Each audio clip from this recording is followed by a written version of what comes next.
Palakkad എലപ്പുള്ളിയിൽ മദ്യനിർമ്മാണ company വിഷയത്തിൽ പ്രതികരണവുമായി CPI സംസ്ഥാന സെക്രട്ടറി ബിനോയ് വിശ്വം.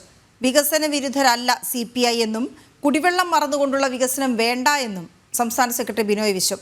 2 ദിവസം മുൻപ് ബിനോയ് വിശ്വവുമായി കൂടിക്കാഴ്ച നടത്തിയെന്ന് എക്സൈസ് മന്ത്രി MP രാജേഷ് സമ്മതിച്ചിരുന്നു. CPIയെ കബളിപ്പിച്ചു എന്ന ചർച്ചകൾക്കിടയിലാണ് ഇരുവരുടെയും കൂടിക്കാഴ്ച.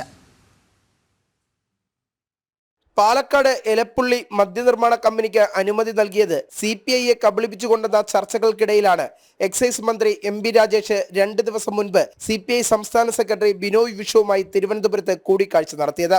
തുടർന്നാണ് ബ്രൂബറി വിഷയത്തിലെ CPI സംസ്ഥാന സെക്രട്ടറി ബിനോയ് വിശ്വത്തിന്റെ പ്രതികരണം. ഞങ്ങൾ വികസന വിരുദ്ധരല്ല, വികസനം വേണം. എന്നാൽ ഏത് വികസനവും കുടിവെള്ളത്തെ മറന്നുകൊണ്ടാകാൻ പാടില്ല. കുടിവെള്ളം ഉറപ്പാക്കിയിട്ട് വികസനം വരാവൂ. ഏത് വികസനമായാലും മനുഷ്യന്റെ അടിസ്ഥാന അവകാശമാണ് കുടിവെള്ളം. കുടിവെള്ളം മറന്നുകൊണ്ടുള്ള വികസനം വേണ്ടെന്ന് CPI പറയുമ്പോഴും മറ്റു വികസനങ്ങൾ വേണമെന്ന നിലപാടാണ് CPIയുടേത്. മൗനം പാലിച്ചു. ഞാൻ പറഞ്ഞല്ലോ, വികസനം തീർച്ചയായിട്ടും വേണം, പക്ഷേ കുടിവെള്ളം ഇല്ലാതാക്കിയിട്ട് വികസനം വരേണ്ടതില്ല എന്ന് പറഞ്ഞു കഴിഞ്ഞല്ലോ. വ്യക്തമായി ഞാൻ പറഞ്ഞു കഴിഞ്ഞല്ലോ. വ്യക്തമായി ഞാൻ പറഞ്ഞു കഴിഞ്ഞു. എവിടെ ചർച്ച ചെയ്താലും നിലപാടായിരിക്കും. വികസനത്തിന് തീർച്ചയായിട്ടും CPI എതിരല്ല. അതേസമയം ബ്രൂബറിയുമായി മുന്നോട്ട് പോകണമെന്ന കടുത്ത നിലപാടാണ് CPMനുള്ളത്.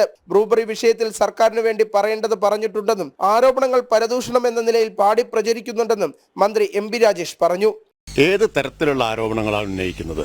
എങ്ങനെയാണ് ഈ ആരോപണങ്ങൾ ഒരു പരദൂഷണം എന്ന നിലയിൽ പാടി പ്രചരിപ്പിച്ചുകൊണ്ടിരിക്കുന്നത്? അവസാനം അതിന്റെ ഗതി എന്താണ് എന്നതിന്റെ വേറൊരു തെളിവല്ലേ ഇത്? കൂടുതലൊന്നും എനിക്ക് പറയാനില്ല.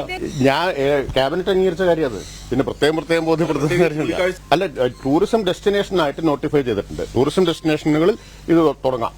ബ്രൂവറിയിൽ അങ്ങും ഇങ്ങും തൊടാതെയുള്ള CPIയുടെ നിലപാട് പറച്ചിൽ വരും ദിവസങ്ങളിൽ വലിയ രാഷ്ട്രീയ ചർച്ചകൾക്ക് വഴിവെക്കും. ജനം, തിരുവനന്തപുരം.